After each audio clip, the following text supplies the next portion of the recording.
In the issue in the South China Sea, the territorial dispute, we, the Chinese people, we still want to implement the 9-dash line that we have already made and still in approved in the world.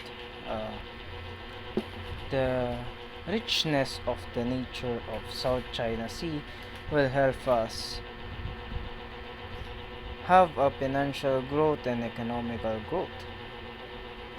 We are still often for any one or any country that is willing to accept our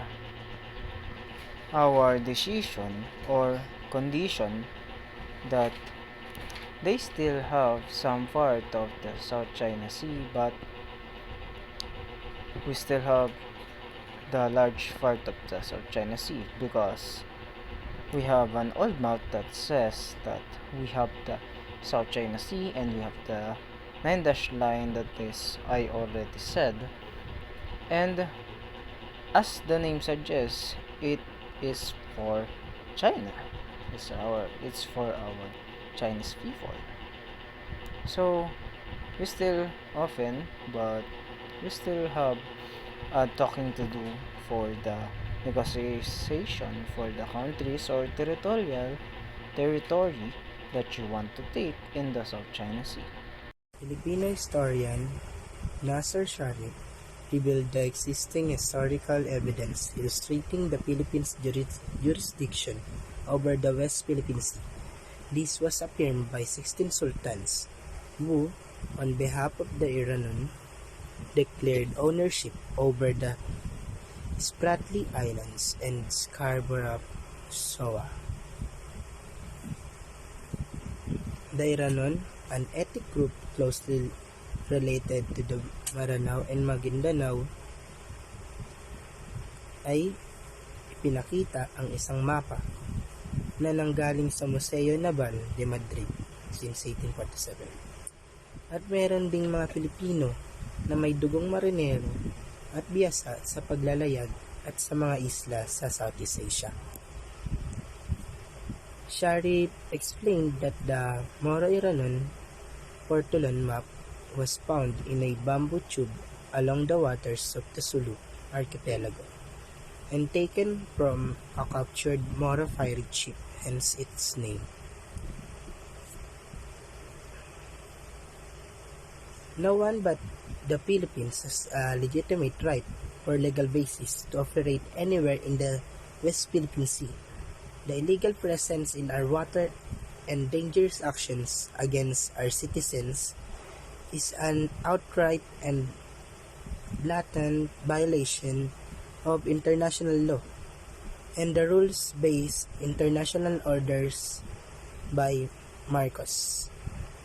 Marcos said, according to a data from the Philippines Statistic Authority, the West Philippine Sea produced 4,586 metric tons of fish product on average between 2018 and 2022, with 124,009 metric tons, which contributes an average of 7.19% to the total fisheries productions and 10.74% to the total food fish production in the Philippines. So Taiwan interested in different kind of islands in South China Sea with a document and also a historical claims, strategic consideration and economic priorities. So the main interest of Taiwan is to assert sovereignty over various islands, especially reefs and maritime features in the South China Sea, especially the Sprat Islands, uh, Paracel Islands, and the other smaller landforms. So also it based in ex- historical exploration. tsaka yung usage and by administration din ng government prior to the Chinese yung Chinese Civil War and the establishment of the People Republic of China, kasi parang magkapatiran sila. So it's more focusing sa pagprotekta sa protecting its maritime rights and interest in the South China Sea, including nga yung mga mangingisda nila doon, para ma-ensure din nila yung safety nun, kasi merong traditional yung mga fisherman doon na nag-operated in the waters of the South China Sea. Parang doon nag-ooperate yung mga tradition nila, kaya pinaglalaban din nila yun, tsaka yung safety rin ng mga mangingisda nila doon, and their safety and access to fishing grounds in the region. Right.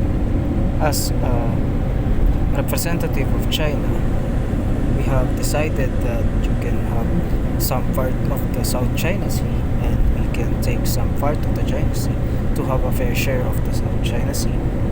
But we think that we can name the South China Sea as West Philippine Sea because some of the lands in the South China Sea has been taken by the Philippines, and they have proven this island is theirs, the Spratly Islands.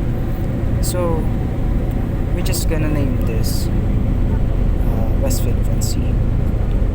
So we have a fair share of the West Philippine Sea. So we will have no deal, and we have an agreement